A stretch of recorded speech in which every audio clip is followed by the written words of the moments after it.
Assalamualaikum Bang Nuim, apa kabar? Waalaikumsalam warahmatullahi wabarakatuh. Kabar baik, alhamdulillah. Alhamdulillah, ini dia ya.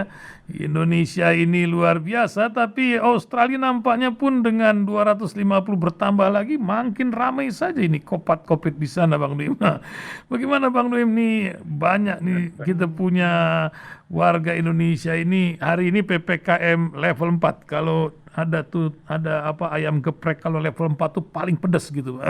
Kalau ini memang luar biasa cobaan kita. Nah, bagaimana Bang Lui melihat di sana Indonesia juga mungkin saudara-saudara di Medan yang sudah kewalahan menghadapi Covid ini, belum lagi Covid di kantongnya pula lagi ya. Silakan Bang Lui. Ya, memang ini sangat sesuatu yang sangat berbahaya, Hmm. betul-betul luar biasa. Misalnya kita sudah tentram di Australia, berangsur-angsur kelihatan ada perbaikan. Tiba-tiba satu dua orang yang kebetulan barangkali menderita, terpapar tapi tidak sadar dan Ya. tidak menjalani pemeriksaan atau pengujian, nah itulah menyebar kemana-mana. Jadi kasus seperti yang terjadi di Melbourne sehingga kami sempat lockdown itu di asal usulnya dua orang petugas yang mengantarkan barang pindahan perabotan dari Sydney ke Melbourne. Dia tidak tahu atau dia sadar, dia tahu dia ada tapi dia tidak mengatakan kepada siapa-siapa dan dia berada di Melbourne kemudian pergi ke pom bensin, pergi ke McDonald, nonton bola, sudah mendebar. Kami terpaksa lockdown selama seminggu. Masya Allah. Alhamdulillah sudah diangkat kembali, sudah dibatalkan, tetapi masih belum boleh terima tamu. Oh. Kami tidak boleh terima tamu. Boleh pepergian ke seluruh negara bagian. Sampai 500 km dari rumah boleh. Sebelumnya hanya 5 km. Biasanya 5 km, kemudian 25 km baru dibuka untuk semua. Sekarang kami bisa kemanapun di dalam wilayah negara bagian Victoria. Tetapi tidak boleh terima tamu. Masih belum boleh. Tidak boleh terima. Sanak keluarga apa semua tidak boleh datang ke rumah. Kalau mau jumpa harus jumpa di luar dan harus mengenakan masker. Dan masker ini dianggap sebagai salah satu pendangkal yang sangat ampuh. Itu. Jadi kalau dulu kita lihat terutama di Timur Tengah itu laki-laki perempuan selalu tutup hidung dan mulut, itu kita pikir takut masuk pasir.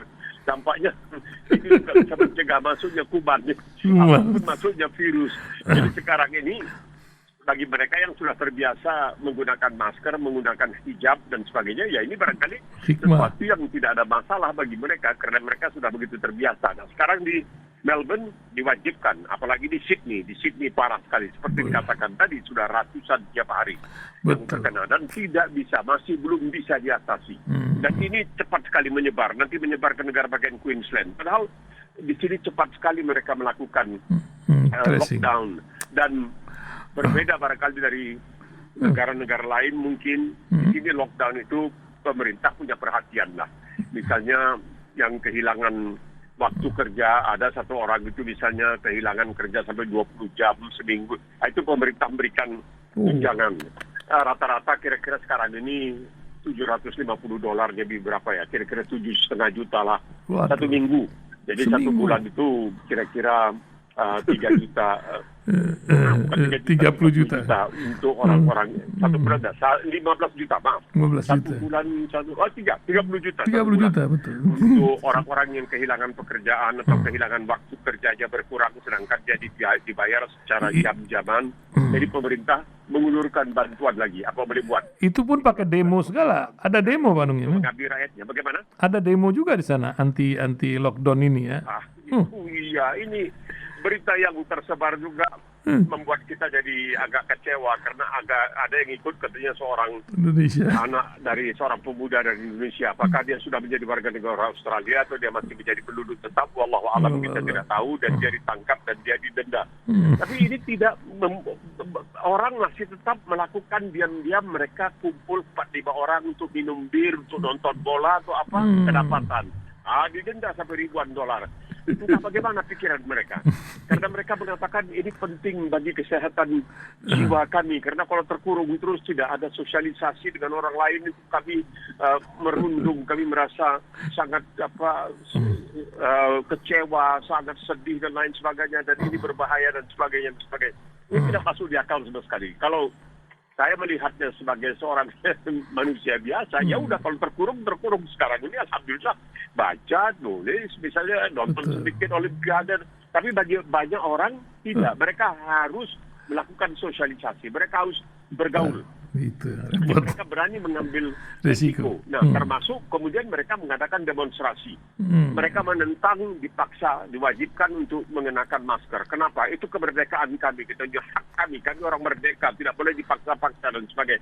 Tapi dia tidak memikirkan bagaimana bahaya dia terhadap orang lain yang berusaha setengah mati menjalani vaksinasi, menggunakan masker, cuci tangan dan lain sebagainya. Tahu-tahu mereka tidak mau. Padahal sudah ada contoh, 2 orang datang dari Sydney, mereka itu sebenarnya positif tapi tidak begitu terganggu kesehatannya, mengantarkan barang pindahan, itu menyebar dan kami seluruh negara bagian 7 juta orang, 6 juta orang di lockdown. Bagaimana? Hanya karena 2 orang yang ceroboh, 2 orang yang nakal begitu. Nah, harusnya mereka menyadari ini, tapi tidak menjadi persoalan. Dan sekarang ini kabarnya ada seorang warga negara Indonesia atau orang asal Indonesia, mungkin sudah jadi warga negara Australia. Wah, gembar-gembor bahwa dia ikut unjuk rasa menentang masker, menentang lockdown dan lain sebagainya. Ya memang luar biasa. Tapi yang aneh ya, memang ini diingatkan pula oleh berbagai dunia. Bencana ini nampaknya akan terus, ya, artinya tidak cepat. Apalagi orang-orang kalau di Indonesia ini ada yang bilang ini yang paling akhir dari kisah bencana itu dari Indonesia. Wallahu a'lam, mungkin menyentuh tahun 2024, kita tidak tahu. Yang saya mau tanyakan, ternyata ada bencana lain di dunia ini. Ini di Turki kebakaran luar biasa, di Eropa kebanjiran, di Amerika hancur blaur itu hutannya, entah kapan di Australia ini. Apa yang terjadi dengan climate change ini menjadi sebuah pemikiran lagi dari berbagai petinggi dunia yang sudah di depan mata. Kalau pandemik ini kan macam dadakan, entah dari Wuhan, entah dari mana, belum jelas, ini masih menjadi sebuah pemikiran dunia. Apa yang Bang Nuim lihat ini dari bencana ke bencana global sekarang? Kalau Indonesia supermarket sudah sering lah, gimana dunia menghadapi ini? Silakan Bang. Kita melihat kan ini keserakahan. Ini hanya keserakahan. Karena ingin berlomba-lomba industrialisasi ini melampaui kebutuhan, melampaui keperluan, apa yang kita perlukan dan sebagainya, menggunakan segala macam cara, antara lain menggunakan bahan bakar yang tidak terbarukan, yang kemudian menimbulkan begitu hebat polusi, yang pada gilirannya menimbulkan apa yang disebutkan sebagai climate change atau perubahan iklim. Dan ini yang kita lihat sekarang ini. Yang paling nyata misalnya terjadi tahun lalu di Australia, itu tidak masuk di akal. Sampai pada satu saat dikatakan kami takluk, kami tidak lagi bisa mengatasi kebakaran hutan yang terjadi, yang memang setiap dalam keadaan normalnya pun di Australia ini, terutama di bagian selatan, itu terjadi kebakaran belukar, kebakaran hutan yang terdiri dari pepohonan kayu putih. Itu bisa terjadi di musim panas, misalnya ada yang mereka sebutkan sebagai halilintar kering. Jadi halilintar yang tidak disertai oleh hujan. Jadi petir sabung menyambung dan lain sebagainya. Batang dari pohon kayu putih patah, jatuh ke tanah, kena ke batu, ada percikan bunga api dan terjadi kebakaran.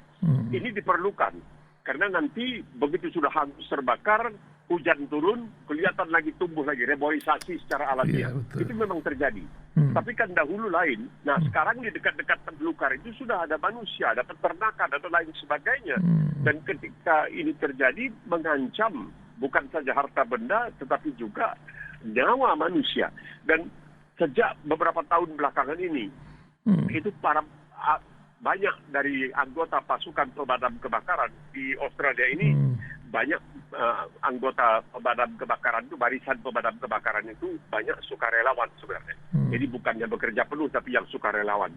Nah, mereka itu mengatakan ada satu keajaiban karena api sekarang ini sejak beberapa tahun ini, kira-kira 13-14 tahun belakangan ini kita dengar api yang menyala, yang tersulut itu punya rohnya tersendiri.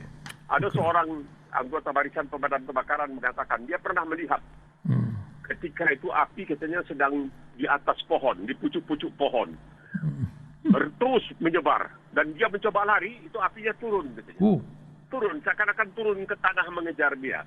Menyeberang jalan, itu kan jalan itu tidak ada bahan yang bisa terbakar karena jalan itu terbuat dari misalnya ter, ya, dari dari ter. Tapi itu api nyebrang sungai, apinya bisa nyebrang.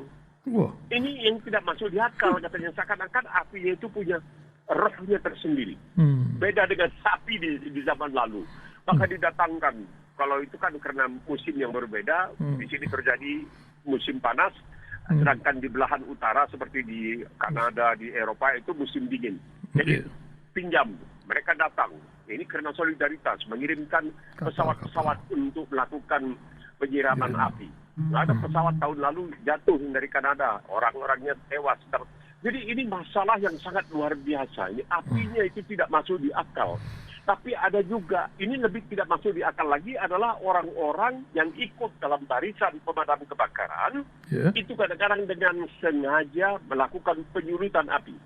Karena apa? Karena mereka ingin nanti terpanggil untuk ikut sebagai pahlawan dalam memadamkan api. Dan ini sering tertangkap. Mereka ini sering tertangkap. Mereka ini disebutkan pyromaniac. Jadi ada penyakit.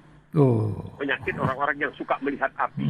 Dan mereka itu mendaftarkan diri sebagai sukarelawan. Nah, nanti mereka dipanggil, dimintakan bantuan untuk ikut memadamkan kebakaran. Dan mereka nanti merasa jadi pahlawan. Karena setelah ikut memadamkan kebakaran yang pada hakikatnya mereka ciptakan sendiri. Itu dengan sebatang rokok, puntung rokok, itu bisa menimbulkan kebakaran yang sangat luar biasa karena sudah saking keringnya. Jadi ini semua bukan hanya terjadi di Australia, tetapi juga terjadi seperti dikatakan tadi. Kita tahu di Jerman terjadi banjir gila-gilaan. Kita lihat di Inggris terjadi banjir gila-gilaan. Kita lihat di Amerika kebakaran yang sangat luar biasa. Di Turki sudah berapa yang meninggal. Di Spanyol, biasanya juga di Portugal, di Yunani. Ini terjadi. Ini sangat membuat kita prihatin karena keserakahan manusia yang ingin berlebihan, membuat lebih banyak barang, manufaktur, industrialisasi dan sebagainya, tidak mengindahkan bahwa penggunaan bahan bakar yang tidak terbarukan seperti batu bara dan lain sebagainya itu menimbulkan asap-asapnya, kemudian menimbulkan polusi kemudian menimbulkan perubahan iklim, bumi semakin panas. Kita lihat bagaimana gunung-gunung es di kutub utara sana sudah mulai luber, dan itu kan menambah tingginya air laut, membahayakan misalnya negara-negara kepulauan seperti Maladewa di Samudra Hindia, seperti di Pasifik dan lain sebagainya. Tapi manusia masih gontok-gontokan terus. Tidak mau, kamu dulu, aku dulu, tidak mau. Karena dulu kamu sudah hebat-hebatan melakukan polusi dengan manufaktur kamu. Dan kami baru memulai, kamu bilang kami tidak boleh melakukan manufaktur atau industrialisasi seperti itu. Jadi manusia ini belum juga sepakat. Termasuk Australia ini masih terus gontok-gontokan. Padahal memang diakui bahwa Australia inilah salah satu negara yang mampu menghasilkan batu bara coklat yang aman, dikatakan lebih aman dari batu bara lainnya. Tapi kan untuk industrialisasi bukan hanya minyak, tapi juga diperlukan batu bara. Dan batu bara ini yang menimbulkan antara lain polusi yang menyebabkan perubahan iklim atau climate change. Banyak ahli dunia bilang, Bang Nuim, ya, Brazil dan Indonesia menjadi jalan keluar, makanya mesti ada deposit terhadap penyelamatan bumi dari alam atau hutan-hutan di Indonesia.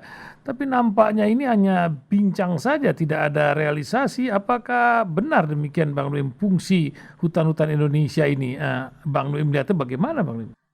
Ya, kita juga mulai melakukan perambahan. Brazil sudah berapa banyak itu Amazon sudah mereka hantam habis-habisan.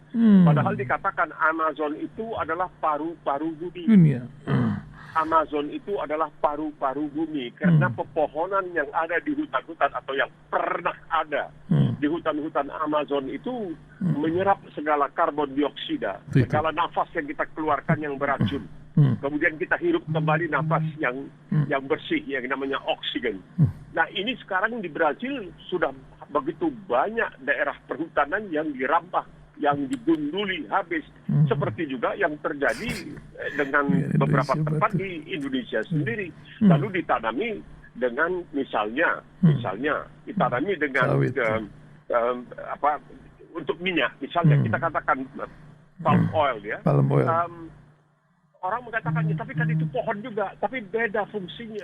Pohon asli dengan tanaman yang dibuat oleh manusia itu berbeda, fungsinya lebih berbeda, itu lebih hangat lagi dan lain sebagainya, tidak bisa disamakan. Tapi kadang-kadang karena keserakahan untuk manusia, sawit yang menjadi primadona sekarang ini, karena segala yang dibuat itu mesti ada minyak kelapa sawitnya, apakah itu bikin mentega, atau bikin sabun, bikin minyak, bikin apa, semuanya itu mesti ada kelapa sawitnya.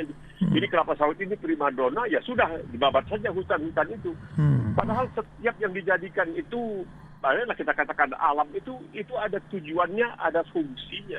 Tapi kalau dikatakan dari Amazon, ini presiden yang sekarang ini kan orang yang seperti Donald Trump juga, dia tidak peduli sama sekali. Habis itu Amazon itu sudah banyak sekali daerah perhutanan yang sudah digundulkan untuk dijadikan pertanian atau perkebunan dan lain sebagainya. Ini juga menimbulkan tentunya perubahan iklim. Tapi ya bagaimana mau dikasih tahu kepada mereka? Mereka mengatakan kami punya kebutuhan ekonomi dan ekonomi kami bisa nanti rakyat kami makan dan minum dan sebagainya kalau kami punya perkebunan, punya peternakan atau punya pertanian dan lain sebagainya. Sehingga kita tidak tahu lagi apakah ini nantinya akan manusia yang menjadi penyebab dari kehancuran manusia itu sendiri, lalu kita menyalahkan alam, ya itu tidak tahu. Padahal kita yang kurang memperhatikan sebenarnya kesehatan alam kita. Jadi sekarang ini ada tulisan misalnya di koran bahasa Inggris Jakarta Post yang sangat merisaukan lahan-lahan gambut yang ingin dijadikan sebagai industri, sebagai estate atau untuk penanaman padi dan lain sebagainya. Ini sangat berbahaya karena apabila gambut itu menjadi kering, karena harus dibuatkan irigasi dan lain sebagainya, jadi kering itu nanti mudah terbakar lagi. Kalau itu terbakar itu langsung berdampak terhadap tanah. Padahal dikatakan apa yang harus dilakukan barangkali adalah bagaimana membujuk terutama generasi baru di Indonesia untuk tidak terlalu bergantung kepada beras, kepada nasi. Karena untuk menghasilkan 1 kilo beras, itu berapa ribu liter air diperlukan. Itu kalau saja rakyat Indonesia itu bisa dibujuk untuk makan jagung. Jangan anggap jagung ini makanan remeh. Orang selalu menyatakan jagung ini makanan miskin. Tidak. Jagung ini datangnya asal-usulnya dari Amerika. Dan kita lihat itu atlet-atlet di Afrika yang banyak menang medali emas, banyak menjadi juara dunia dalam nomor lari dan sebagainya, mereka makan jagung. Di sini kita lihat misalnya KFC, Kentucky Fried Chicken jual jagung, jadi jagung itu sebenarnya makanan yang bergizi dan untuk menumbuhkannya tidak perlu air sebanyak seperti beras. Padi itu perlu banyak air. Dan itu juga menimbulkan masalah kepada iklim kita. Kalau saja misalnya rakyat Indonesia itu bisa dibujuk 1 minggu, ya 2 hari, 3 hari jangan makan nasi lah, makan jagung, makan ubi rambat. Ubi rambat itu adalah karbohidrat yang paling aman, karbohidrat yang paling berkhasiat. Betul. Kenapa sego sagu? Kenapa mesti orang Indonesia, kalau belum kena nasi belum makan. Oke, kecap nasi jadilah katanya, apalagi kecap korma katanya. Itu dia. Jadi betul, ini sesuatu yang serius. Bagaimana seharusnya pemerintah bekerja, harus diakui. Beras itu ya kuranglah vitaminnya. Gitu. Gula lagi sekarang, masalah gulanya. Ya, dikatakan itu gulanya. Jadi kabarnya Indonesia itu mengimpor mungkin 20.000 ton 1 tahun basmati dari India dan Pakistan. Inilah beras yang tidak bermutarat, begitulah ceritanya. Beras yang pulen-pulen itu semuanya kandungan glukosanya, kandungan gulanya terlalu banyak. Luar biasa. Makanya orang-orang yang diabetes itu dianjurkan supaya menghindari beras yang pulen juga. Wah, orang Indonesia kalau tidak pulen, nggak mau. Mau ini pulen maksudnya. Tidak mau mereka makan apa itu basmati. Ya, apa boleh buat? Apa boleh buat? Demi perut sejengkal kata orang kita korbankan negeri kita. Bang Nuim, nih dari urusan pergerakan alam ini, nampaknya pergerakan politik pun macam ada sebuah gejolak ya antara Timur Barat, Cina, Amerika. Hari ini Bang Nuim, ini sampai tanggal 14 ini ada latihan perang namanya Garuda Shield. Ada 5.000-an ya, 2.000-an dari Amerika, 2.000-an dari Indonesia, di Sumatera, Kalimantan, di Sulawesi mereka sedang berlatih perang-perangan. Tapi di lain pihak ada juga gelaran latihan perang di Rusia dan Cina. 10.000 tentara terlibat di sana. Apakah ini pergerakan ketika mereka menarik dari Afgan, Irak, dan berbagai? Akankah konflik di depan mata ini memang sudah dipersiapkan atau apa yang Bang Nui melihat dari pertarungan di depan mata ini dan Indonesia? Macam buah si malakama kah? Masihkah bebas aktif atau aktif bebas atau gimana? Silakan Bang Nui. Maaf. Ya, kita bebas aktif. Oleh sebab itu Lloyd Austin, Menteri Pertahanan Amerika, ketika berkunjung ke dalam tanda kutip Asia Tenggara, dia ke Vietnam, dia ke Singapura, tapi dia tidak singgah di Jakarta. Ini menimbulkan pertanyaan, tapi kemudian dia memberikan penjelasan. Saya datang bukan untuk meminta negara-negara Asia Tenggara harus memilih kita berpihak ke Beijing atau berpihak ke Barat. Tidak ada itu sama sekali, itu terserah kepada mereka. Karena di sini yang menjadi masalah sekarang ini adalah perjanjian yang ada, perjanjian pertahanan antara Amerika dengan Filipina. Nah, Filipina ini sudah banyak ya apa yang mereka akui sebagai wilayah mereka di Laut Cina Selatan ya sudah diambil alih oleh Cina. Bahkan kapal-kapal nelayan Cina itu bersusun paku di situ dan nampaknya Filipina masih diam saja. Padahal ada perjanjian. Amerika mengatakan kalau sampai Filipina diganggu, Amerika mesti turun tangan. Menariknya kita lihat permainan yang di sini. Amerika itu selalu mengatakan kami menentang katanya penggagahan yang dilakukan oleh Cina di Laut Cina Selatan yang melanggar hukum internasional, hukum laut internasional dan lain sebagainya. Kami juga katanya memprotes perlakuan Cina terhadap bangsa Uighur. Kok dia mulai mau rapat ke Uighur? Kenapa Tibet nggak begitu disebut-sebut? Tibet Buddhis, Uighur Muslim. Nah, karena dia mengetahui dia punya masalah di Timur Tengahnya Amerika. Karena dia terlalu dekat dengan Israel, dia mengorbankan Muslim, bukan hanya Muslim sebenarnya, Palestina juga ada non-Muslim, ada Kristennya. Tapi umumnya mereka melihat itu sebagai pertarungan antara Yahudi dengan Islam. Jadi dia ingin untuk memberikan kesan, kami sebenarnya tidak begitu pilih kasih lah. Paling tidak di Cina kami membela umat Islam.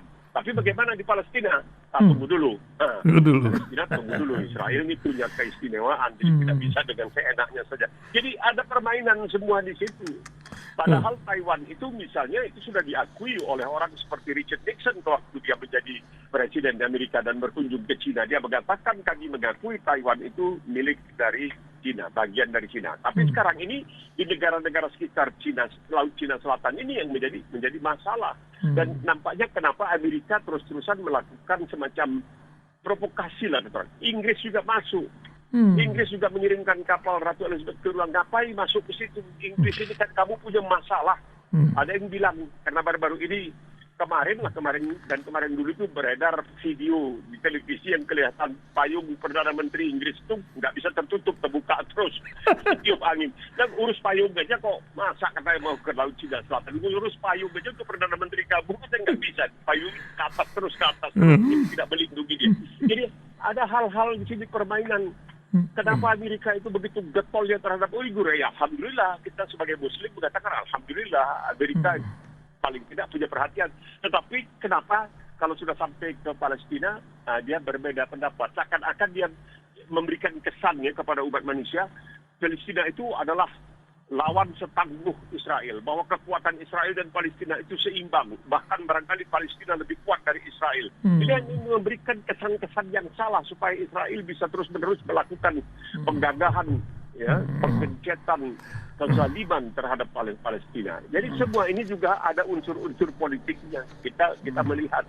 Karena Amerika ini sudah pernah di zaman misalnya tahun 56 ketika Uni Soviet masuk ke Hongaria, Eisenhower nggak mau bilang apa-apa. Dia diam aja. Tidak peduli, seakan-akan tidak peduli bahwa itu telah terjadi suatu invasi, telah terjadi suatu agresi oleh Uni Soviet terhadap Hongaria, tapi dia diam-diam saja. Jadi nampaknya di sini pilih-pilih kasih.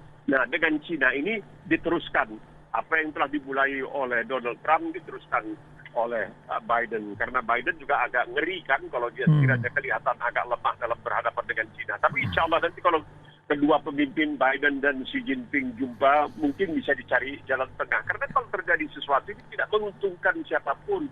Cuman kita bertanya saja, kenapa kamu begitu getol membela Uighur, tapi tidak begitu getol membela Tibet yang Buddhis. Ya, Ini betul. kita lihat, kamu membela Uighur supaya kepada umat Islam, kami lihat nih, kami bela umat Islam. Tapi di Palestina, tunggu dulu. Jadi, ya itulah politik namanya, itulah dia politik. Iya. Seni yang memungkinkan segala-galanya. Memang luar biasa politik ini. Ini juga terjadi sekarang di Palestina ketika Abu Mahzen nggak kelar-kelar ini sampai kapan. Tapi baru-baru ini malah Hamas sudah membuat sebuah pemilihan baru dan terpilih lagi Ismail Haniah di usia 58 tahunnya ini. Apa yang akan terjadi, Bang Mim? Nampaknya dua kubu ini belum mencari titik temu untuk sebuah pemilihan umum baru di Palestina, sementara dunia berharap untuk bersatunya, atau memang Israel atau Yahudi punya cara untuk memecah belah sebuah bangsa gitu. Gimana, Bang Mim? Iya, kan divide and rule Islam, pecah belah dan kuasai. Ya Abu Mazen ini apa? Dia sudah macam orang pikun. Ada urusan apa? Tidak mau keluar, tidak mau menyelenggarakan pemilihan karena takut dia akan pasti dikalahkan karena Fatah itu dianggap sangat korup. Anak-anak dari menteri-menteri Fatah itu sendiri sudah banyak yang berbicara, mengatakan begitu banyak bantuan yang dikirimkan itu tidak mengalir, tidak menitis sampai ke bawah. Hanya di kalangan mereka pakai mobil mewah dan lain sebagainya, punya kekayaan di luar negeri. Kalau kita lihat Gaza, memang Gaza melakukan pemilihan dan waktu itu dikatakan sesuai dengan norma-norma demokrasi internasional. Cuma karena dia dalam manifesto yang mengatakan bahwa Israel tidak punya hak hidup, maka langsung dia dikatakan sebagai teroris dan sebagainya. Mereka betul-betul melakukannya. Hanya sekarang dia terpaksa tinggal di dua tempat, di Qatar atau di Turki. Dia bolak-balik dan dia terpilih untuk 4 tahun lagi. Dan dia kelihatan memang betul-betul berusaha. Ya, nampaknya yang namanya Hamas ini betul-betul berusaha. Fatah ini apa yang mereka lakukan? Apa tidak ada yang mereka lakukan kalau kita lihat. Tapi mereka tidak mau bersatu karena mereka takut kalau diadakan pemilihan gabungan mungkin mereka akan kalah. Mungkin mereka akan kalah karena mereka itu ya tidak berbuat apa-apalah. Banyak sekali bantuan-bantuan dari luar negeri itu yang entah kemana perginya, itu cerita-cerita orang yang kita baca, bahkan anak-anak menteri Al-Fatah itu juga mengatakan, wah ini kami katanya tidak senang dengan orang tua kami yang begini-begini. Jadi ini kasihan dan karena ini terpecah belah terus, maka ini ada bagusnya. Bagi Israel ini bagus sekali, luar biasa bagusnya. Karena untuk misalnya orang-orang Kristen, misal Hanan Ashrawi yang sangat terkenal ya di seluruh dunia, itu kan dia seorang Kristen Palestina, Kristen dan sebagainya, diakui dan sebagainya. Ya mereka barangkali memang agak sungkan untuk bisa bersatu dengan Hamas karena Hamas ini sudah pelan-pelan melakukan gerakan perlawanan Islam, Harakatul Muqawamatul Islamiyah. Jadi mereka sudah jelas ini perlawanan Islam. Jadi mereka agak susah untuk masuk ke situ karena perbedaan keyakinan, perbedaan agama. Nah sementara itu kita lihat di Lebanon sekarang sudah mulai terjadi provokasi tembak-menembak antara Sunni dengan Hezbollah yang Syiah. Ini sudah mulai terjadi tembak-menembak antara golongan Sunni dengan golongan Hezbollah ini. Ini kita lihat permainannya hebat sekali ketika di sana dan karena barusan ini saja Israel baru melukai kira-kira lebih dari 1.000 orang Palestina, terutama yang dari Hamas, dan menewaskan ada 4 orang. Tapi ya dunia diam saja dalam hal ini. Dunia itu tidak mengucapkan sesuatu protes dan lain sebagainya karena media di dunia ini pun sudah diatur sedemikian rupa, dipengaruhi sedemikian rupa sehingga selalu berusaha menutupi apa-apa yang dilakukan oleh Israel agar tidak mencuat ke permukaan. Itulah makanya minggu lalu itu, hari Rabu yang lalu saya katakan bahwa Israel sangat terpukul dengan perusahaan es krim Ben & Jerry yang sampai sekarang belum selesai. Ini mereka berusaha mati-matian ini bagaimana untuk meredam jangan sampai pemberitaan tentang perusahaan es krim sampai tutup di tepi barat karena tidak lagi mau menjual kepada pemukim ilegal Israel di tepi barat. Ini bagaimana mereka supaya menutupinya. Ini yang sulit dan pemboikotan oleh kalangan akademisi masih terus berlaku. Ya. Di Olimpiade juga kan terjadi pemboikotan, Bang Nim, di Olimpiade Jepang sekarang ini. Ya. selamanya dimanapun. Ada pemboikot, tapi mereka tidak mau. Mereka juga dapat emas sekarang ini melalui senam kalau saya tidak salah. Mereka juga sudah dapat emas dan sebagainya. Mereka jalan terus, tidak jadi persoalan karena mereka tetap akan dilindungi oleh penyelenggara karena ini merupakan tugas dari Jepang untuk melindungi. Protes saja. Ya, jadi bukan hanya Israel ya. Banyak juga yang tidak suka dengan Cina karena apa? Sekarang ini Cina nomor 1 dalam perolehan medali. Mereka tidak begitu suka juga dengan ini karena ini tambah nanti membuat molek dan cemerlang wajah Cina yang sudah begitu maju di berbagai bidang kehidupan, bidang pembangunan dan sebagainya. Atau mereka bisa sekarang ini juga top lagi di dalam olahraga. Ini membuat banyak orang juga tidak begitu berkenan. Tapi itu kenyataan. Mereka nomor 1 di dunia sekarang ini dalam perolehan medali. Kita lihat Indonesia ke berapa ya? Ke 40 barangkali itu. Ya begitulah. Waktu itu agak membanggakan karena ketika ada seorang lifter atau pengangkat besi putri kita dapat medali perunggu, banyak masyarakat Indonesia di luar negeri yang berbunga-bunga lah. Kita memang negara hebat, kita hebat. Tahu Filipina dapat emas angkat besi putri. Dan dia dapat kira-kira $300,000 dari pemerintahnya untuk beli rumah. Ya, udah kita ini sekarang kita juga nampaknya bulu tangkis kita tidak sehebat seperti yang diharapkan, terutama seperti 1992 di Olimpiade Barcelona ketika Susi Suyanti dan Alan Budi Kusuma meraih medali emas. Ini sekarang ini kita agak kesulitan sedikit untuk memperoleh emas. Ya kita lihatlah apakah nanti dalam ganda campuran atau ganda putri barangkali kita bisa dapat emas, mudah-mudahan. Ya.